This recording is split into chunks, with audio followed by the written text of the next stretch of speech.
Terima kasih Anda masih bersama kami dalam Lintas Banua Sepekan. Pemirsa, pemerintah Provinsi Kalsel melalui Dinas Pemberdayaan Perempuan, Perlindungan Anak dan Keluarga Berencana atau DP3A KB Kalsel melaunching program inovasi Gerakan Pelajar, Remaja Sadar dan Peduli Stunting atau gelar Darling. Kegiatan yang melibatkan ratusan pelajar tingkat SMP dan SMA sederajat ini berlangsung di Gedung Kiai Haji Idham Khalid di Banjarbaru. Berikut kami hadirkan informasi selengkapnya.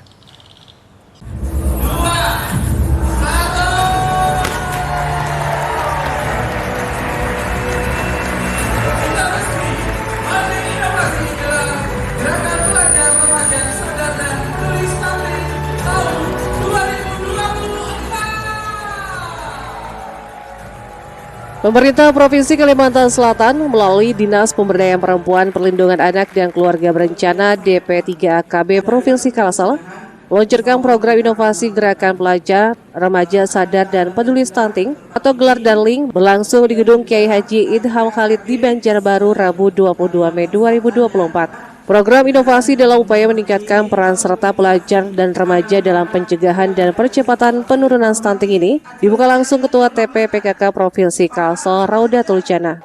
Aceh Odah mengatakan peluncuran program inovasi gelar Darling ini menjadi salah satu solusi untuk mengurangi beban masalah gizi dengan cara menumbuhkan kesadaran kelompok usia sekolah dan remaja diiringi dengan aksi-aksi strategis yang bersifat pencegahan dan membiasakan pola hidup sehat. Tak hanya itu, gelar Darling dengan ratusan pelajar ini juga dalam rangka mengedukasi para pelajar terkait stunting, yakni di 1000 hari pertama kehidupan atau HPK. Dalam rangka cegah stunting, khusus berfokus pada sasaran anak-anak remaja, jadi supaya mereka ini mendapatkan edukasi terkait cegah stunting. Jadi kita yang memang di awalnya itu 1000 hari pertama kehidupan itu yang harus dicegah, ya harus dilakukan upaya edukasi dan sebagainya supaya tidak menjadi stunting anak-anak yang umur lahir sampai 2 tahun. Tapi kita tarik lagi, diperlebar lagi, dipanjangin lagi menjadi 8000 hari pertama kehidupan yang sejak lahir sampai usia 20 tahun. Sehingga kalau itu sudah betul-betul kita berikan edukasi supaya dia menjadi membudayakan hidup, ya dalam hidup bersih dan sehat, pola makan gizi seimbang, dan dia kondisi lingkungan terjaga sehingga tidak sampai terjadi stunting. Karena kita harus memutus mata rantai stunting ini, ya supaya tidak menjadi siklus yang berlanjut. Jadi hari ini tadi launching, dan kita berharap tentu saja ini sinergitas kolaborasi dari semua stakeholder terkait agar sama-sama kita menggaungkan ini dan melaksanakan ini, menyampaikan kepada para anak-anak dan remaja kita supaya dia bisa mempolakan hidup yang dalam rangka cegah stunting. Karena generasi penerus bangsa adalah mereka. Lebih jauh, Aceh Odah mengatakan berdasarkan survei Indonesia, masyarakat yang mengalami stunting sekitar 30,4% berada di usia 13 sampai 15 tahun, 28% usia 16 sampai 18 tahun, dan 11,1% usia 19 sampai 22 tahun, dan rata-rata karena kekurangan gizi anak. Mengingat remaja putri sering terjadi anemia yang berdampak terhadap turunnya kondisi fisik, dalam kesempatan itu perwakilan dari pelajar putri secara simbolis meminum obat tablet tambah darah yang dipandu oleh Ketua TP PKK Kalsel Hajah Raudatul Jannah. Kegiatan diakhiri dengan penandatanganan komitmen bersama gelar Darling oleh Hajah Raudatul Jannah dan dilanjutkan oleh perwakilan BKKBN Kalsel dan para unsur terkait lainnya. Muhail, Banjar TV. Informasi selanjutnya, guna memberikan perlindungan kepada lansia agar lebih optimal, Kementerian Pemberdayaan Perempuan dan Perlindungan Anak bekerjasama dengan keluarga besar Wirawati Catur Panca menggelar forum group discussion implementasi kebijakan perlindungan bagi perempuan lansia di salah satu hotel berbintang di Banjarmasin.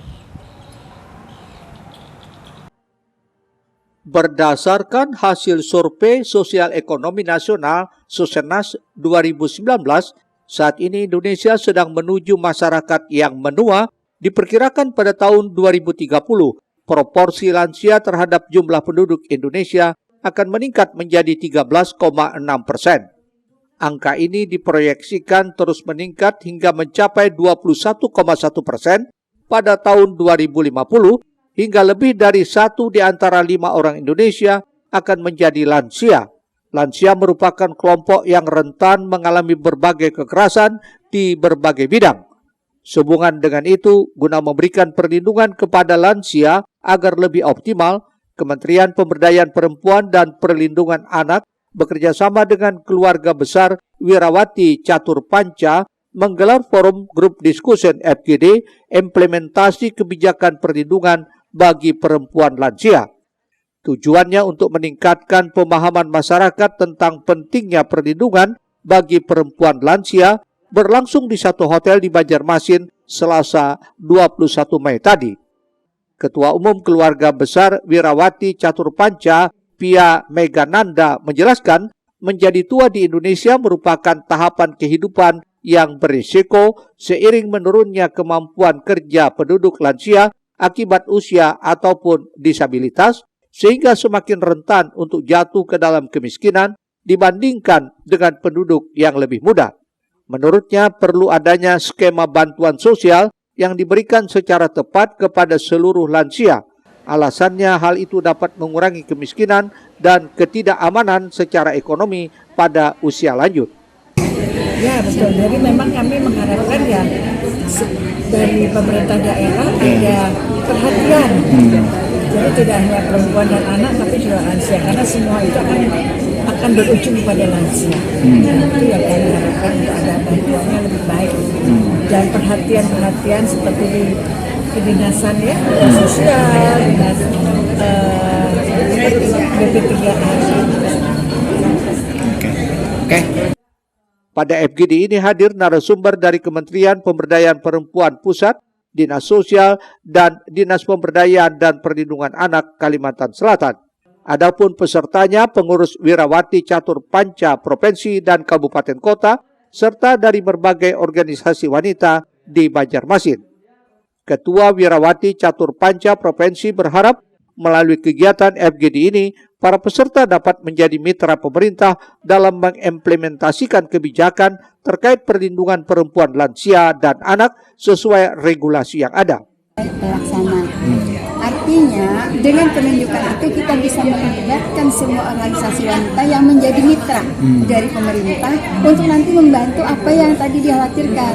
Jadi kan tadi ada istilahnya pelaporan, kemudian ada pembinaan, ada harus diantar kemana. Itu tidak mungkin pemerintah langsung itu ya Bu ya. Jadi melalui mitra-mitra ini. Jadi kami melibatkan semua organisasi wanita yang di bawah BKW itu untuk mereka juga terlibat nanti bertanggung jawab terhadap apa yang diprogramkan pemerintah melalui nanti kegiatan organisasinya masing-masing.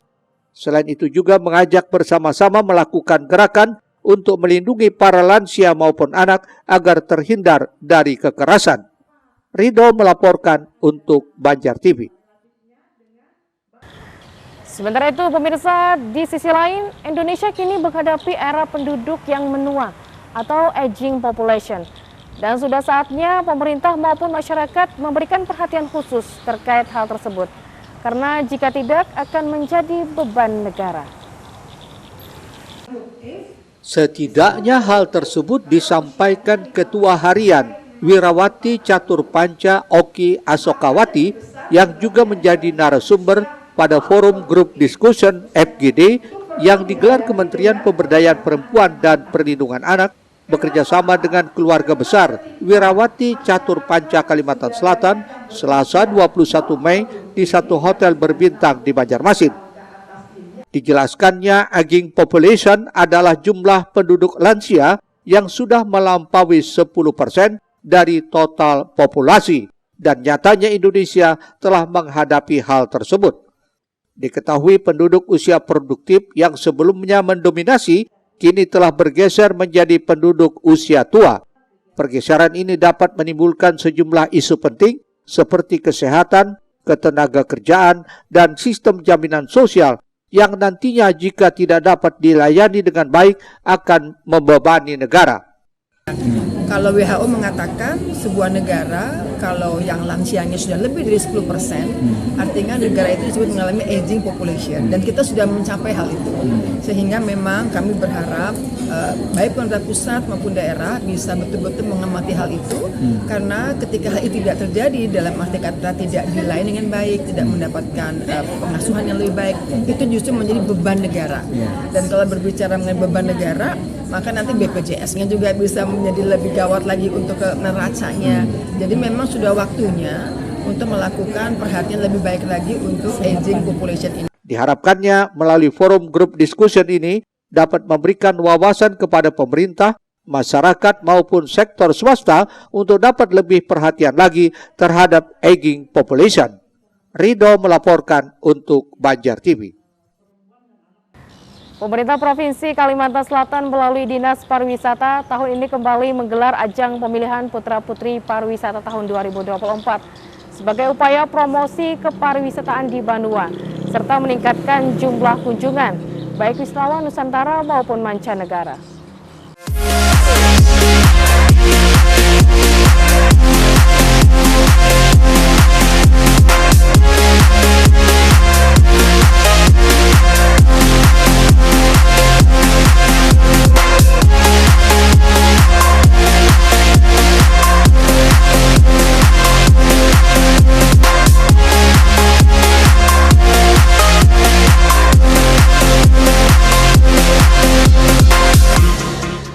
Ajang pemilihan putra-putri pariwisata digelar pemerintah Provinsi Kalimantan Selatan melalui Dinas Pariwisata dibuka sejak 18 Mei lalu. Akhirnya memasuki babak grand final berlangsung di satu hotel di Banjarmasin Sabtu 18 Mei tadi. Ada sebanyak 36 finalis putra-putri pariwisata yang berlaga pada ajang tahun ini. Terdiri dari 13 pasang putra-putri delegasi kabupaten kota dan 5 pasang berasal dari hasil audisi umum. Kegiatan ini dibuka langsung Sekda Provinsi Roy Rizali Anwar mewakili gubernur, dihadiri penjabat Bupati Tapin sekaligus Kepala Dinas Pariwisata Provinsi, penjabat Bupati Tanah Laut, penjabat Bupati Batola, serta perwakilan Dinas Pariwisata Kabupaten Kota dan para supporter yang membawa atribut dukungannya masing-masing. Ditemui awak media, Sekda Prop Kalsel Roy Rizali Anwar menyebut pemilihan yang mengangkat konsep endorser masa kini ini nantinya bisa memilih putra-putri terbaik di Banua yang akan menjadi garda terdepan dan promotor yang kreatif dan inovatif baik di media sosial maupun secara langsung di masyarakat. Di samping itu nantinya mereka juga akan dilibatkan dalam membantu pemerintah mempercepat program strategis nasional termasuk penanganan stunting hingga kemiskinan ekstrim. Final Putra Putri Pariwisata Kalimantan Selatan 2024. Mereka adalah nanti yang menjadi garda terdepan untuk mengenalkan pariwisata di Kalimantan Selatan. Kita berharap kunjungan pariwisata di Kalimantan Selatan ke depan semakin banyak, baik itu dari nasional maupun mancanegara. Harapan kita seperti itu. Segala program proyek strategis nasional, baik itu termasuk stunting, kemudian penanganan kemiskinan ekstrim, kita akan libatkan sehingga mereka berperan untuk membantu pemerintah dalam rangka menyelesaikan tugas-tugas pemerintah yang menjadi program-program strategis nasional. Sementara itu, menurut Kepala Dinas Pariwisata Kalsel M. Sarifudin, kepada peserta yang terpilih nanti ke depan bisa mempromosikan pariwisata unggulan yang dimiliki Banua, baik di tingkat nasional maupun internasional. Apalagi saat ini telah dibuka rute baru penerbangan, baik secara kedatangan maupun keberangkatan, menuju Provinsi Kalimantan Selatan yang tidak lagi melalui menggunakan sistem transit sehingga memudahkan wisatawan yang ingin berkunjung. Tahun ini kita kembali melaksanakan pemilihan putra-putri pariwisata yang kita harapkan nantinya yang terpilih nantinya bisa nanti mempromosikan Kalimantan Selatan ke nasional maupun internasional. Ya alhamdulillah ini sangat baik, sangat meningkat, apalagi dengan mulainya penerbangan langsung menuju Kalimantan Selatan. Nah ini menambah orang datang untuk ke Kalimantan Selatan. Sebelumnya kan tidak ada yang langsung nih melewati transit. Sekarang Bali, Banjarmasin, Ujung Pandang, Banjarmasin, dan juga di Pulau Jawa. Nah, harapan kita nantinya ke depan lebih banyak lagi yang langsung ke Banjarmasin sehingga lebih banyak lagi orang datang ke Kalimantan Selatan. Selain itu, putra-putri pariwisata terpilih nantinya juga bisa turut mempromosikan Geofak Meratus baik di tingkat nasional maupun internasional yang kini masuk pada penilaian UNESCO Global Geofak. Erwin Yudanwari, Banjar TV. Sementara itu, pemirsa, sesuai dengan penilaian dari para dewan juri, Muhammad Adnan Khalid dan Raudah secara resmi terpilih sebagai putra-putri pariwisata Kalsel 2024 yang siap mengemban misi sebagai promotor pariwisata Banua.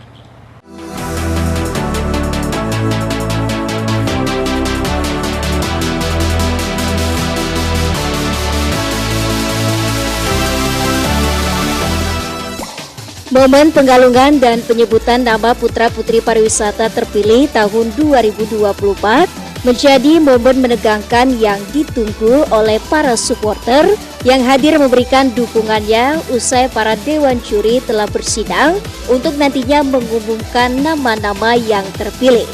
Pada malam itu mengenakan kostum kemenangan karya Rusmini Zaidan Collection, perwakilan dari Kabupaten Tapin dan Hulu Sungai Tegah, Muhammad Adnan Khalid dan Raudah secara resmi terpilih sebagai putra-putri pariwisata Kalsel tahun 2024. Ditemui usai gelaran acara, Adnan mengaku tidak menyangka bisa terpilih dan kedepannya siap untuk mengemban amanah yang diberikan oleh Dinas Pariwisata untuk memajukan sektor pariwisata unggulan Banua. Apalagi dirinya memiliki program pariwisata ramah difabel yang berfokus memberikan pelayanan kepada orang-orang yang memiliki keterbatasan fisik atau disabilitas.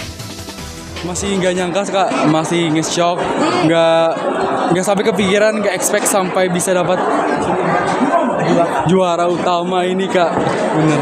Tentu saja mengemban amanah yang diberikan oleh Anjungan Putra Putri Pariwisata Kalimantan Selatan dan Dinas Pariwisata Kalimantan Selatan, mempersiapkan diri juga untuk ke nasional juga. Itu mungkin persiapan saya rancang-rancang lagi untuk nantinya. Aku punya advokasi Kak yang aku beri nama pariwisata ramah difabel, yang dimana aku fokus untuk memberi pelayanan terhadap anak-anak atau orang-orang yang memiliki keterbatasan seperti disabilitas. Sementara itu, menurut Putri Pariwisata Kalsel 2024 Raudah, mengaku bersyukur atas pencapaian yang diraihnya, terlebih kompetisi di tingkat provinsi seperti ini baru pertama kali ia jalani. Kedepannya ia siap mengemban tugas sebagai ujung tombak dalam mempromosikan pariwisata. Terlebih sebagai gerbang IKN, potensi pariwisata Kalsel bakal dilirik oleh wisatawan nasional maupun mancanegara. Pastinya alhamdulillah bersyukur dan bangga atas pencapaian ini, dan karena juga kompetisi ini merupakan kompetisi yang pertama kali saya jalankan, dan alhamdulillah tercapai semua keinginan saya, dan pastinya ini ada merupakan usaha-usaha tim yang di balik layar juga, dan ini semua untuk Hulu Sungai Tengah.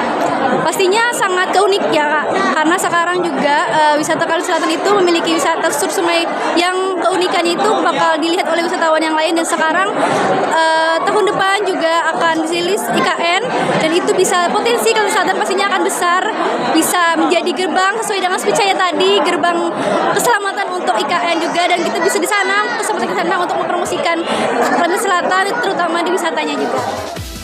Selain Adnan dan Raudah, Dewan Juri memilih beberapa kategori putra-putri pariwisata Kalsel, diantaranya Putra Pesona Kalsel Ramadan Gimnasiar, Putri Pariwisata Indonesia Kalsel Alia Salwa Salsabila, Putri Pesona Kalsel Wangi Maret Ananda, Putra-putri Geopark Meratus Muhammad Nabil Zahidi dan Nadia Az-Zahra, Favorit Muhammad Nabil Zahidi dan Veronica Yaenita Setiawan, Bakat Ibnu Aulia Rahman dan Siti Misfalah, Persahabatan Muhammad Rizal dan Norisa, Intelijensia Muhammad Syarif Hidayatullah dan Talita Fatimah Rahma, Fotogenik Guntur Sukma Alamsyah dan Elsa Octavia, serta Best in National Costume Muhammad Yogi Fadilah dan Farah Davia.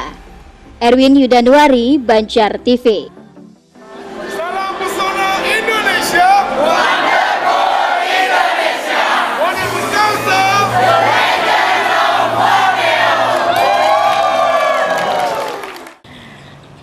Pemirsa, usai jeda berikut akan kami hadirkan DKP 3 Kota Banjarbaru. Pastikan kebutuhan hewan kurban untuk Idul Adha tercukupi.